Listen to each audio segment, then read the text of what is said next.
Dear all, this lecture deals with final variables and methods in Java. That means the keyword final in Java. There are three types of final quantities: final variables, final methods, and final classes.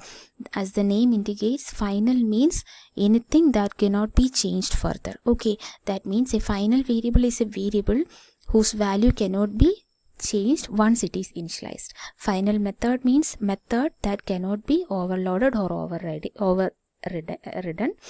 And final classes means a class which cannot be inherited. We will study one by one. First one is final variable. So as I said earlier, final variable cannot be changed once it is initialized. That means you have to you have the provision for initializing a final variable, but once you have initialized, you couldn't change the value of that particular variable. But it is different from a constant in the sense that the value of a final variable is not compulsorily known at compile time.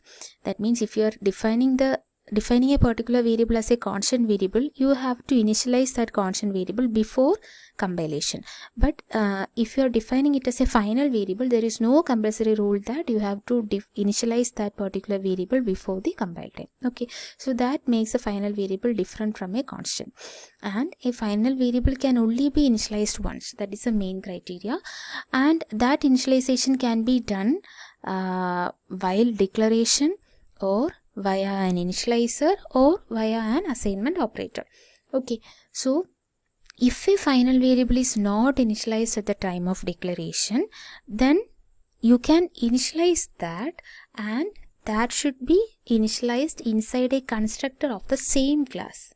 That means you have a provision for declaring the final variable using the keyword final. Then either you can initialize it at the time of declaration. If you are not initializing that particular variable at the time of declaration, then you have to initialize that inside a construct of the same class in which that particular variable is declared, and that type of variable is known as blank final variable. And if you are defining a final variable as a static variable, that means if you are using the keyword static final for initializing that particular variable, declaring that particular variable, and if you are not initializing that variable at the time of declaration, then it must be initialized inside the static initializer block. And that static initializer block should be initialized within the class in which it is declared. And such a variable is known as blank final static variable. Here there is an example of final variables. So in this program, my class is main, and here I am defining 4 different final variables. So the final variables should be declared using the keyword final. And in the first case, final int a equal to 10, in the sense that I am initializing the variable a with the value 10 at the declaration time itself. After the execution of this line, I couldn't change the value of a. That is a simple final variable. Second category is blank final variable, in the sense that here b and c are final variables, but it is these variables are not initialized here. That means b and c have to be initialized later. Once initialized, we couldn't change the values of this particular variables. And the third variable, final variable d, is declared as static. That means static final in d. Here also you can see that it is not initialized. So this d is a blank final static variable, and it should be initialized using a static initializer block. We can see one by one. Here a is initialized, you have to initialize b and c. B and c are non-static final variables. Therefore, you have to define a constructor for initializing b and c. Okay, so here I am defining a constructor having the name main, and this is a parameterized constructor. And inside the constructor body, I am initializing b as equal to 20 and c as equal to x. What is x? X is the input parameter. That means the user is inputting a value corresponding to this x, and that x gets stored in c. So after executing this particular constructor, b will get initialized to 20 and c will get initialized to a user defined value x. Okay, so this is how you are defining the final variables that are not initialized during the declaration time. You have to use a constructor for initializing those. Another thing is static. So I said earlier that for initializing a blank final static variable, you require a static initializer block. Static initializer block means that block or that method is having the name static, and inside the static method you can declare the variable. You can initialize the variable. So what is a static final variable here? It is d. So d is initialized to 40 inside the static initializer block. Okay, then you have to execute the class variables.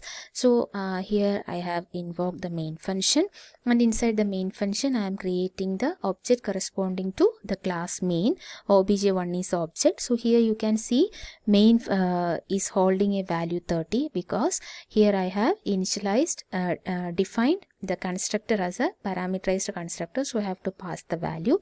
So once this line get executed, this constructor will get executed, and the value 30 is stored in C and 20 is stored in B. After that I am printing the value of A, value of B, value of C and value of D. Here you can notice that A, B and C are final variables, simple final variables or blank final variables, and you need an object for using that inside your main function. But D is a static final integer final variable, therefore object is not required to use that variable d inside the main function. So this is a way of declaring final variables. Okay, 3 types. These are the 3 types. Now we are moving towards the final method.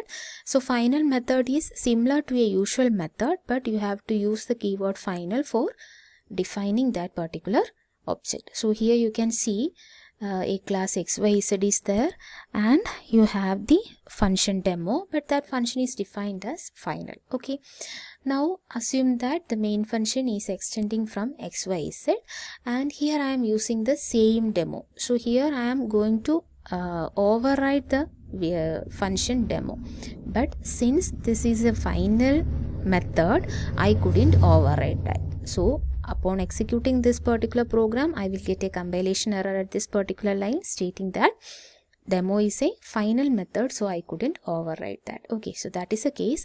A final method is a normal is working as a normal method, but I cannot override that particular method, which means that a subclass couldn't give a separate implementation or a different meaning to that particular method. So that is a final method.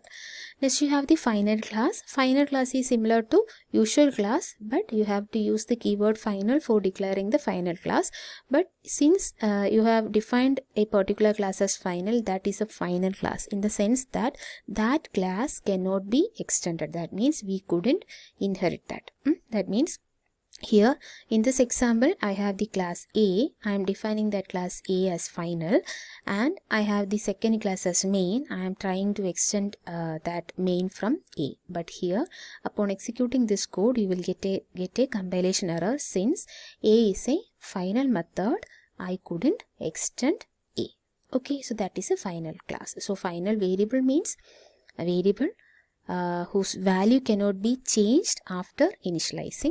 Then final method means it is a method which cannot be overridden, and final class means it's a class which cannot be inherited. So this is the conclusion. Final variable means it is similar to constants, but there is no compulsory rule that it should be initialized before compilation. And final method means similar to usual method, but it cannot be override. And final classes means it will prevent inheritance. Thank you.